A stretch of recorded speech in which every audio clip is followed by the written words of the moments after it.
Didn't. All right. What is electricity? Electrons through a circuit. What's a circuit? A complete path for electrons. Where do we get electrons from? Atoms. Who can tell me the difference between static electricity and the kind we're going to talk about today, electric current, or current electricity? Who can tell me the difference? Current electricity has an airflow of electrons. Static electricity is just like a short mixture of electrons in there. That's good. There's a little bit more to the static electricity part I'd like to hear. In static electricity, what is building up? Electrons, charges, we say. So you charge and you discharge. Static means not moving, exactly. Current electricity is just the opposite. We have a regular flow. But in static electricity, it is not moving. So in answering this question, we've already discussed the static part. We learned about lightning yesterday, about static in your house. Now we're going to explore more the kind of electricity that continues to flow. And when people look up here and they see all these fancy words, amps, volts, current, potential difference, they start to freak out on it. And this happens a lot in science. Anytime you see big words, people freak out. Don't do it. Okay? You get all tense, you're like, oh my goodness, I'm never going to be able to get this as big fancy words. Just like you did in human anatomy when I threw vastus lateralis at you. I don't know what to make of that, okay? Science does that. They come up with big fancy words. I'm just going to give you kind of an overview, and then you're going to read about this, okay? But an overview so you don't freak out. You understand that all we're doing with these three things here is we're describing that flow. So now instead of just the electricity staying put, it's going to flow. Imagine that the electrons were little people that you can see. And you're sitting there and you're watching them go by, okay? All we're using these words to do is to describe the nature of that flow. If you watch someone go by, you could say they had a lot of energy, they didn't have a lot of energy. Or you might say they're running very fast or very slow. Or you might say there were a lot of people going by in a certain amount of time. Or there weren't a lot of people. That's what these terms use. That's what they do. They describe that. Resistance describes something that might affect that flow. Okay? Something that might get in their way and cause them to go slower or cause fewer of the electrons to go by in a certain amount of time. So I often talk about electrons like they're people, and I actually had one year someone said, are electrons little people? No. But if you picture them as people, it makes it easier for you to visualize what's happening. So these are just science words that replace fast, slow, a lot in a certain amount of time, very little in a certain amount of time. Something that's going to get in the electron's way. That's all it is. And this fourth thing here, Ohm's Law, what this says here in this circle, it's a formula. Remember we did something like this for density, mass, volume, density? It's a formula. What this does is it tells me that, hey, you change one of these things, you're going to change the others. That because they are related to one another, you can't change one without changing the other. Okay? So what you're going to do here first is you're going to read about it in the handout. Then in about 10 or so minutes, I'm going to give you the study guide. Simple questions to answer based on what you've read. And then we'll talk about it some more. So the idea here is that you hear it a couple different times. You hear it once with me talking about it and once in the reading. So that if you didn't get one example, you understand the other one. Because I'm trying to get you to understand the concept. As you're reading the handout, you're going to go through and write definitions for all the words in bold type. Look at the first page, you see potential difference there. Then on the next page, you see current. And it starts talking about batteries, and you see dry cell on this page with the pictures of the batteries. We'll talk more about batteries on Monday. And on the next page, you see the term wet cell there. Then it gets into talking about this thing, resistance, where you see the heater. If you're a slow reader and you think you're not going to finish in time, don't worry about the part that says technology. Don't take your time to read that. Continue on, and it talks about Ohm's Law. Again, that's this last part right here. It gives a definition of it. That's this formula. And then on the last page here, It has some practice problems and an example before that. There's some math that you do quite frequently with this formula to figure out how one of these things affects the other. And you're going to be solving 3 problems. I know it says number 1, number 2 there. Do you see where it says 1 and 2? Right here. Number 1, actually, there are 2 questions in there. And number 2, there's 1 question. So you're going to be solving those questions, and you will write your answer on the bottom of the in-class assignment, the study guide I'm going to give you here in a little bit. So you'll have 3 answers down here at the bottom. Just a caution now, and I'll remind you here in a bit.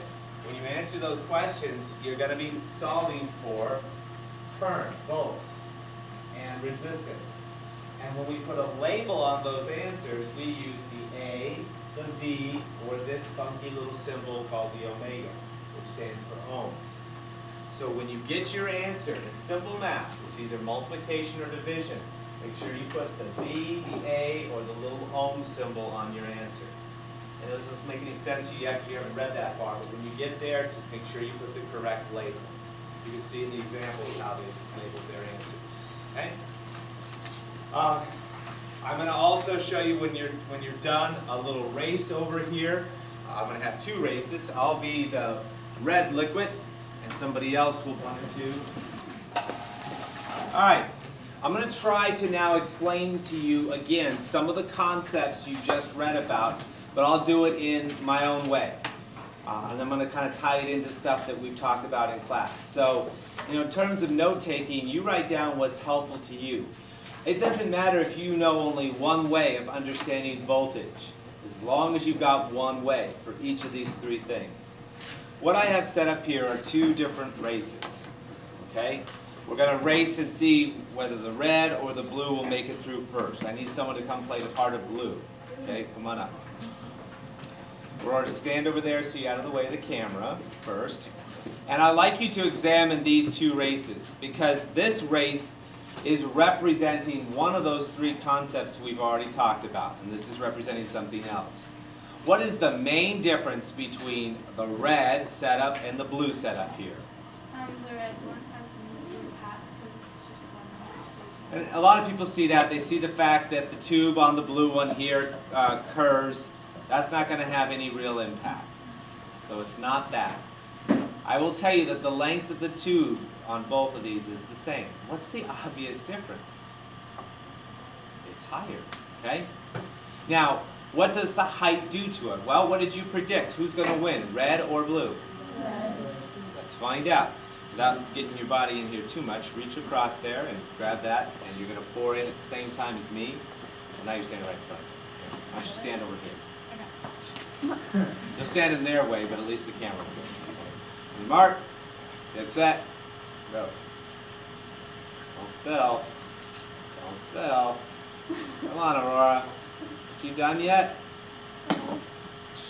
I'm done. And you're still going, and still going, and done. Okay? So most of you predicted accurately that the red would win.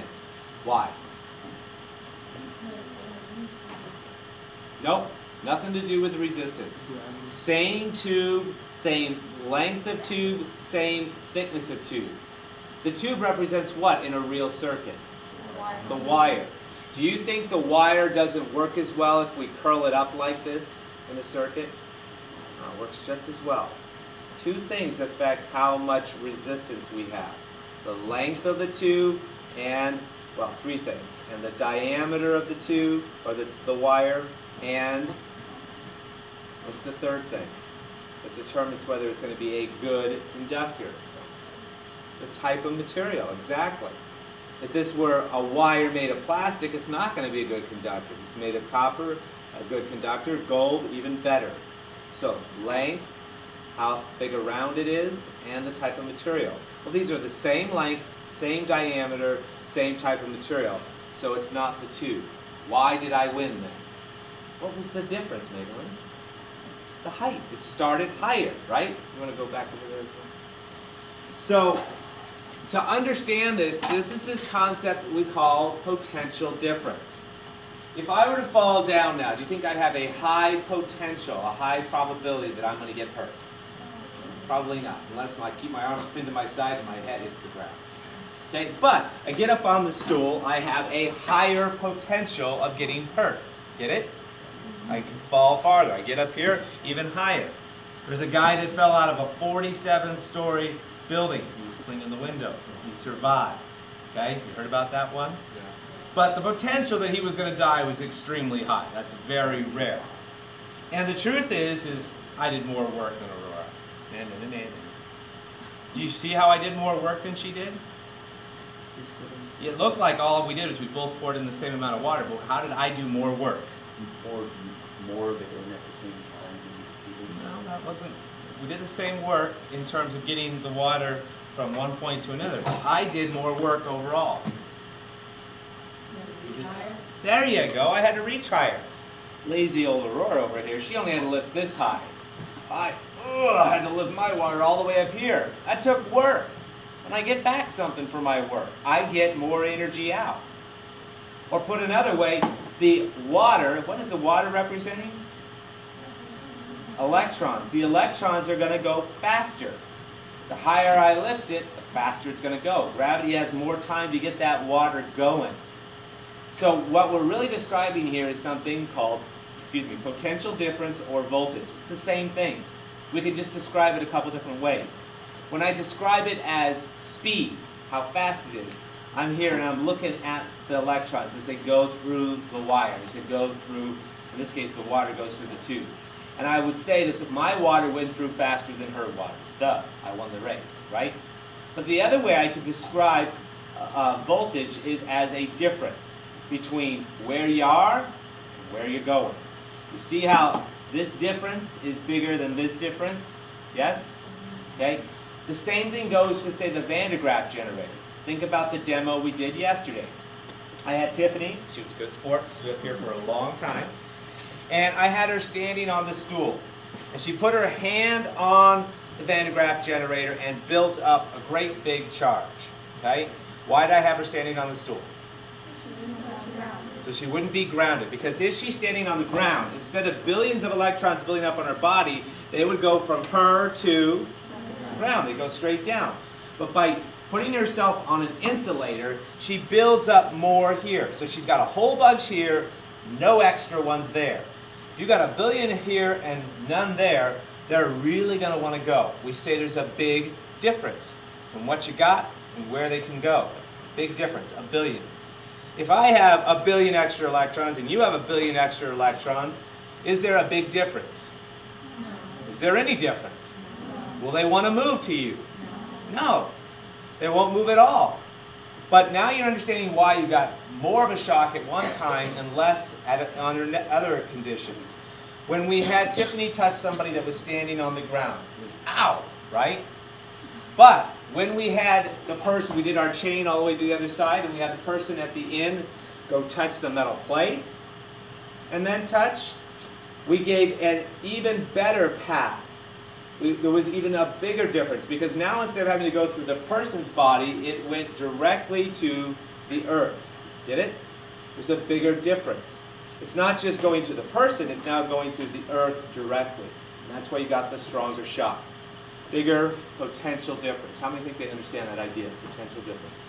Great. Okay, now we're going to do it over here with this one. What concept am I trying to illustrate in this race? Longer wire. And what do you think, what will the effect be? Same. They'll finish at the same time? Oh, wait. That's when the one. Okay, let's find out. Mark, get set, go. Oh man, made a mess. She can't put Aren't you done yet? Even with all that water you spilled on the table. Oh, I know. Like, even after you do So, shouldn't be a big surprise there. Same amount of water, same height, or what would we call that? Potential difference. But not the same rate of flow. It's not going to go through this one as fast as this one, or as I should say it's not going to fill it as rapidly because of all the resistance of the extra tube. 20 feet here, 2 feet there. Big difference, okay? It's not because it's squeezing on the wire, it just has to travel a longer distance to get there. Electrons would prefer to take what path? Least resistance, you got it, okay? So, the only difference here is the length of the two tubes. Now, if she wanted to cheat, she wanted to win, when I wasn't paying attention, what would she do? Yeah, pour it out, throw it over her shoulder. What else? She could come over here and she could squeeze on mine, right? There's several ways that you can change the resistance here. Since this represents a wire, if we wanted this wire to have more resistance, we could make it longer. You saw that, okay? We could make it smaller round. Water's not going to go through as fast if it's smaller round. Just like you're going to take a wider road to go from here to Phoenix. A big freeway with a lot of lanes, then a little dirt road isn't going to get you there as fast. It would be more traffic to avoid on a skinny road. If one car's in front of you going slow, you're in trouble. So the thickness of that wire is important. The length of the wire is important. The longer it is, the greater or less the resistance. The greater the resistance. The thinner it is, the greater the resistance. And the third thing that determines it again is the type of material. If this were made of something that's a poorer conductor, like maybe, instead of copper it was aluminum, then it would slow down the rate. So what you see here is that voltage affects flow, resistance affects flow. All of these things are tied together. You can't change one without changing the other. Flow, all.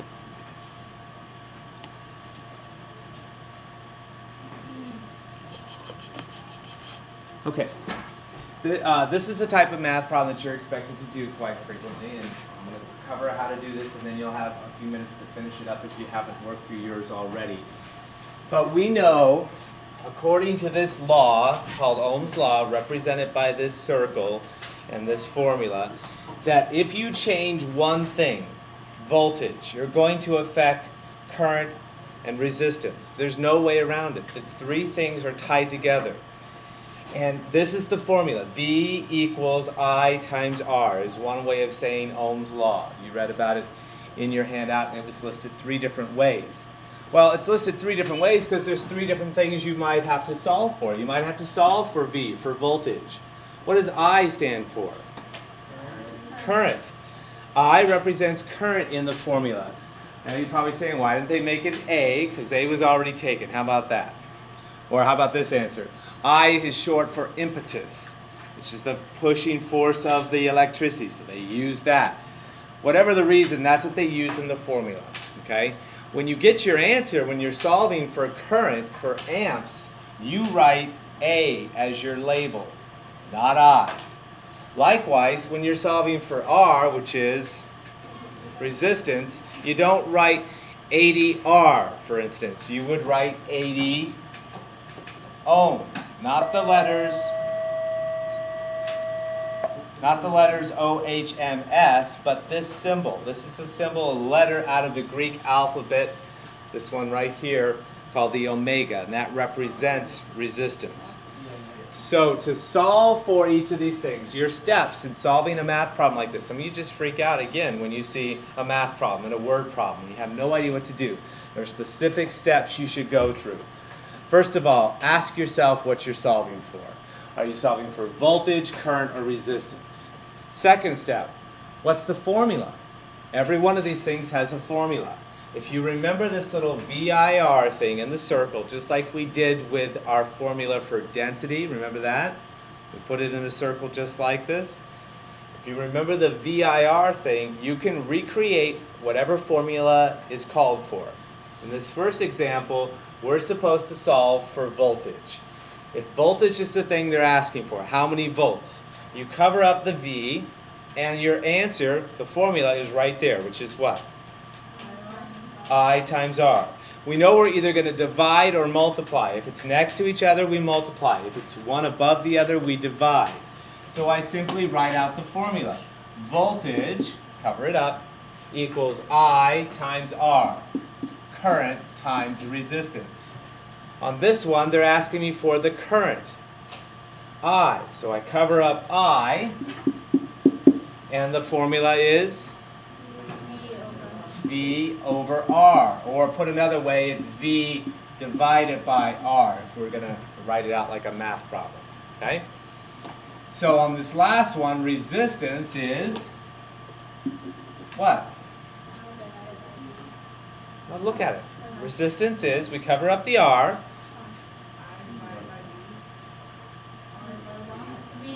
Guys, if I write 1/2, what is being divided by what? 1's being divided by the 2, right? The one on the top is being divided by the one on the bottom. So this is saying R equals V divided by I. V divided by I. If we were writing it as a division problem, V would be underneath and I would go here. Which would go in the calculator first? The V part. Okay? So now we have the formula. Step 2 is complete. Step 3 now, we simply take the numbers and we plug it in. I part goes here. That's 2A. Times the R part goes here. That's 100 ohms. Same thing on this one. The 50 volts goes on the top. The 25 ohms goes on the bottom. On this one, the 110 volts goes on the top. The 0.5 amps goes on the bottom.